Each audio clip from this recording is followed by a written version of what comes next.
Vous avez vu ce que ça fait à la fois? Ça rend le peuple une famille, ça fait des chrétiens une famille, un peuple ardent à faire le bien. En fait, c'est vraiment génial de se rappeler ça. Un peuple tout entier, une famille qui vient dans ce monde pour faire du bien. Évidemment, dès qu'on dit ça, on pense un peu à des choses morales, et du coup, on se dit, là, ça ne doit pas être simple d'être chrétien. D'ailleurs, moi, depuis que je suis petit, au début, quand j'étais petit, ça allait bien, je priais tranquille, tout ça. Et puis après, j'étais occupé à autre chose. C'était plus difficile pour moi de croire, de prier, puis il arrivait des malheurs dans ma vie. Et après, j'ai eu ce qu'on appelle une maladie, c'est-à-dire une arthrose de l'âme, ou une arthrose du cœur. C'est comme s'il y a de la rouille, si vous voulez, ça grince un peu, qu'on essaye d'aimer ou de croire. Et quelquefois, on se demande, mais comment est-ce qu'on va être un peuple ardent à faire le bien? Déjà, quand on commence à avoir cette maladie-là, on embête les autres aussi. C'est-à-dire, quand il y a quelqu'un qui a la foi, on dit, ouais, ça te passera, quoi. Un peu comme on dit aux amoureux qui se marient maintenant. Ah ouais, ils sont heureux aujourd'hui, mais tu verras demain. Bah, en fait, c'est parce que nous-mêmes, comme on a été blessés, on a du mal à accepter le bonheur des autres. C'est dur, on dit, ouais, autant laisser tout ça de côté. Mais en fait, vous voyez, quand on vient à Noël, on se rappelle que Jésus, quand il vient dans ce monde, il renouvelle, il change les choses. Il vient nous libérer, nous guérir, fini les arthroses, fini les rhumatismes, fini les rouilles du cœur. Alors évidemment, il y en a qui disent, mais la foi c'était bien avant, mais maintenant c'est plus comme avant. Parce que maintenant, je veux dire, il y a la science. C'est-à-dire quand il y a des orages ou une tempête, on ne va pas prier Dieu, quoi. On va juste chercher Madame Météo, on va appeler, puis on va voir ce qui se passe. Ou alors, si par exemple on a besoin de résoudre un problème ou de guérir quelqu'un, on ne va pas aller prier, quoi. On va essayer de demander à un technicien de venir ou à un médecin d'arriver. Donc la foi finalement, c'est plus trop utile, quoi. Alors on va dire pourquoi on se retrouve là, pourquoi fêter encore Noël? Et ce qui est intéressant, c'est cette petite phrase qui fait mouche d'un des 3 premiers hommes qui est monté de la terre jusqu'au ciel pour aller sur la lune. Un des premiers hommes qui allait sur la lune, il a dit ce qu'il y a de plus merveilleux, c'est pas que l'homme ait marché sur la lune, c'est que Dieu ait marché sur la terre. Parce que ça a tout changé.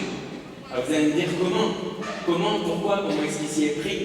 Et vous voyez, ce qui nous fait poser cette question, c'est que parfois on est encore un peu dans les ténèbres. Et dans la première lecture, on a entendu que ce peuple ardent à faire le bien, il a commencé par voir, alors qu'il était dans la nuit et les ténèbres, se lever une grande lumière. Mais ce qui se passe, c'est que nous, souvent, on est encore enténébrés, on est dans les ténèbres. C'est comme s'il fait nuit, noir. On ne voit même plus rien, on ne sait même plus où sont nos affaires. Et vous savez ce qui se passe cette nuit, c'est qu'on s'est mis loin de Dieu. Malheureusement, ça arrive. À un moment, on a cru qu'on ne savait pas trop, on a failli croire, puis on a tout laissé tomber. Et alors, ça a comme conséquence des choses très concrètes. La première, c'est que quand on est dans les ténèbres, quand on est loin de Dieu, notre vie, on ne sait plus ce qu'on fait là, on ne sait plus où aller. Donc, on vit à la mesure de nos idées, de nos horizons, de nos petites ambitions. Mais vous voyez, ça manque de souffle, et puis surtout, on a toujours peur qu'il y ait une trace qui nous arrive, ça nous désespère. Aussi, quand on est dans la nuit, on perd quelque part la sécurité que Dieu nous donne. Parce qu'on compte que sur nos propres forces. Vous avez déjà essayé de compter que sur vos forces? C'est pas gagné. Dès qu'on compte que sur nous, il y a peu de chances qu'on s'en sorte. Et puis, quand on oublie de compter sur Dieu, et bien, du coup, on oublie de développer certains talents. Parce que quand on ne compte pas sur Dieu, on développe que les talents dont on est sûr, pour briller un peu devant les hommes, quoi. Si je joue bien au foot, je vais montrer que je joue bien au foot. Mais en fait, là où je serais moins bon, je vais m'écraser. Mais ça se trouve, Dieu, il m'attend là. Il m'a donné un talent pour là. Mais comme je me fie qu'à moi, ben, je ne le vois pas. Et je passe à côté des bontés, des bonnes choses que je pourrais faire. Et puis, voilà, une autre chose, c'est qu'on perd la joie. Parce que si la joie, elle est limitée aux circonstances de notre vie, moi, c'est les montagnes russes, hein. Je ne sais pas comment c'est chez vous, mais chez moi, je le vois. La joie, un jour, je me lève, je n'ai pas de morale, je ne sais pas pourquoi. Il ne faut pas m'énerver, ce jour-là. Et si la joie, elle est juste liée aux circonstances, on est bien les plus malheureux, puis c'est une joie passagère. Et puis voilà, finalement, on oublie qu'on est attendu par Dieu, que s'il nous a mis sur cette terre, c'est pas pour rien, et qu'il nous a préparé une place au ciel, et qu'on sait où on va, on sait pourquoi on y va. En fait, quand on est un peu dans les ténèbres, on perd toutes ces qualités-là. Et du coup, ça nous rappelle au sens de Noël. Est-ce que vous vous souvenez du sens de Noël? Ce qui est le plus merveilleux, c'est que Jésus vient où on ne l'attendait pas. Franchement, Dieu, admettons, Dieu vient chez toi. Tu vois? Admettons, Dieu vient chez toi. Tu le mets où? Dans ta chambre, dans le salon? Tu crois qu'il va venir où? Et lui, il arrive, il va à la salle de bain direct, au WC, je sais pas. Vraiment, on n'attendait pas là, quoi. Il arrive dans la crèche. Il arrive à l'endroit le plus perdu. Vous voyez, il arrive à l'endroit où c'est difficile de vivre pour nous. Il arrive à un moment, en Palestine, dans un pays occupé, il est dans une crèche, dans un bled. Je veux dire, pour sauver le monde, c'est mal parti quand même. Et en fait, peu à peu, on va comprendre que Dieu, il vient nous rejoindre ce soir, là où on ne l'attendait pas. Il vient nous surprendre. Peut-être que nous, on est venus ce soir, comme je disais tout à l'heure, pour accompagner des gens. Un peu quand même de ce qui allait se passer pour qu'ils ne parlent pas trop longtemps en fait. Et en fait, peut-être c'est là justement, il va nous rejoindre à un endroit où ça fait longtemps qu'on n'avait plus pensé à quelque chose qui est difficile pour nous, à quelque chose qui nous pèse, à une relation qui est difficile. Vous voyez, on oublie le sens de Noël. C'est quoi Noël? Pourquoi il y a des cadeaux? Ah d'accord. Pourquoi il y a des guirlandes? Pourquoi est-ce qu'on a fait des courses? Pourquoi est-ce qu'il y a un repas? Pourquoi est-ce qu'il y a un jour de congé? Pourquoi c'est les vacances? On a oublié ça souvent, on l'oublie. Et vous savez pourquoi? Parce que Jésus, il est venu nous sauver. Il est venu nous chercher. Parce que Jésus, c'est la lumière du monde. Il est venu dans ce monde pour nous sortir des ténèbres, pour nous réconcilier avec lui. Vous savez, l'incarnation, la venue de Jésus dans ce monde, c'est pas un dogme au sens des philosophies, des idéologies, des politiques, ou parfois des dogmes familiaux, vous savez, des bons principes qu'il faut avoir dans nos familles. Un dogme, c'est pas ça. Un dogme, dans la foi, c'est très simple. C'est, je crois que Dieu s'est fait chair, qu'il a habité notre monde. Et vous voyez que ça ne nous enferme pas dans une façon de penser, ça vient ouvrir un champ de réflexion, d'action de grâce, de merci, et de se dire, mais comment je vais pouvoir l'accueillir et comment je vais pouvoir en vivre? Vous voyez ce que c'est qu'un dogme chrétien? J'espère que vous pourrez retenir ça, parce qu'il y a plein de gens qui disent oui, moi je ne crois pas avec les dogmes. Mais un dogme chrétien, c'est pas un truc qui enferme, c'est quelque chose qui libère.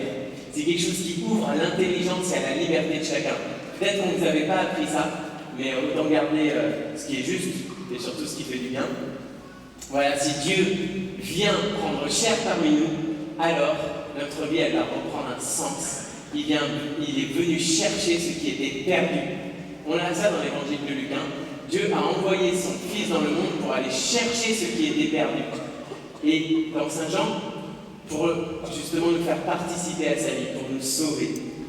Alors si vous voulez refaire ce chemin, je vous invite à aller sur Internet et à chercher comment faire un parcours alpha.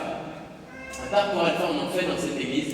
C'est un moyen, qu'on soit chrétien ou non, qu'on soit pratiquant ou pas, de se reposer ces questions, de voir comment Jésus peut être une lumière dans nos vies, alors même qu'on se demandait si c'était possible. En tout cas, c'est une proposition toute simple que vous trouverez dans votre paroisse. Et peut-être ce sera l'occasion de découvrir, comme dit le pape François, en s'appuyant sur une citation de Saint Irénée, le deuxième évêque de Lyon. Il dit, vous savez, quand Jésus vient dans ce monde, il apporte une nouveauté pour vous, une nouveauté pour votre famille, une nouveauté pour ce monde, une nouveauté pour l'Église. Alors ça nous dérange, parce que ça veut dire peut-être on s'est embrouillé avec des parents, entre frères et sœurs, avec des collègues, avec des amis. Et des fois on n'a pas envie de refaire un premier pas, on n'a pas envie de pardonner, on n'a pas envie de la paix. Alors même que c'est ce à quoi nous aspirons, et Jésus il vient, et il vient mettre ça en nous. Vous savez, quand Jésus il vient, et qu'il vient nous sauver, qu'il vient nous chercher, alors nous découvrons ce qu'on entendait dans la première lecture, nous découvrons l'amour invincible du Seigneur. Peut-être que vous étiez perdu, peut-être que vous étiez éloigné de Dieu, mais Dieu, lui, n'avait perdu pas un gramme de son amour pour vous, pas un gramme de son amour pour vous. Et lui, quand on s'éloigne de lui, il vient, il s'approche, il se fait proche. Je vous invite à cette démarche toute simple ce soir. Peut-être que vous n'êtes pas trop habitué à prier comme ça, c'est pas grave, vous pouvez essayer. En fait, de fermer les yeux et pour devrait vraiment fermer les yeux, peut-être d'ouvrir les mains et de vous redire dans notre cœur, tel est l'amour invincible de Dieu pour moi. Il s'est fait proche. Il est venu dans notre monde. Il vient ce soir plus près de mon cœur. Il savait le mal que j'ai vécu, que j'ai subi ou que j'ai infligé. Tout ce qui m'a éloigné de lui. Et il s'est fait proche. La réponse de Dieu à mon éloignement, c'est de venir proche de moi, de me manifester son amour pour moi. Tel est l'amour invincible de Dieu pour moi.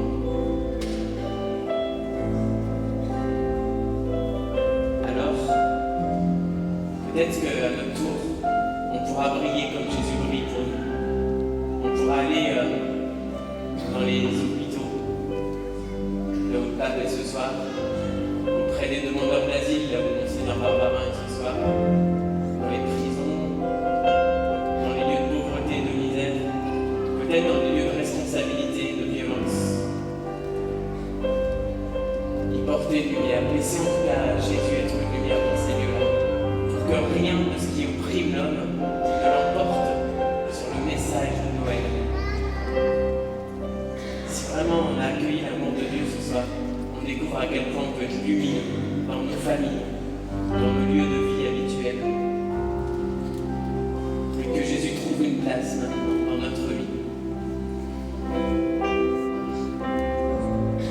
Dieu notre Père, tu as envoyé Jésus dans notre monde, pour notre vie. Au cœur de la nuit, dans le silence et la pauvreté, il est venu nous illuminer. Jésus, viens ce soir. Viens dans les nuits de nos vies. Viens dans le silence de nos peines. Viens dans nos pauvretés, Seigneur. Viens et envoie-nous. Par nous, éclaire nos relations. Chaque instant de notre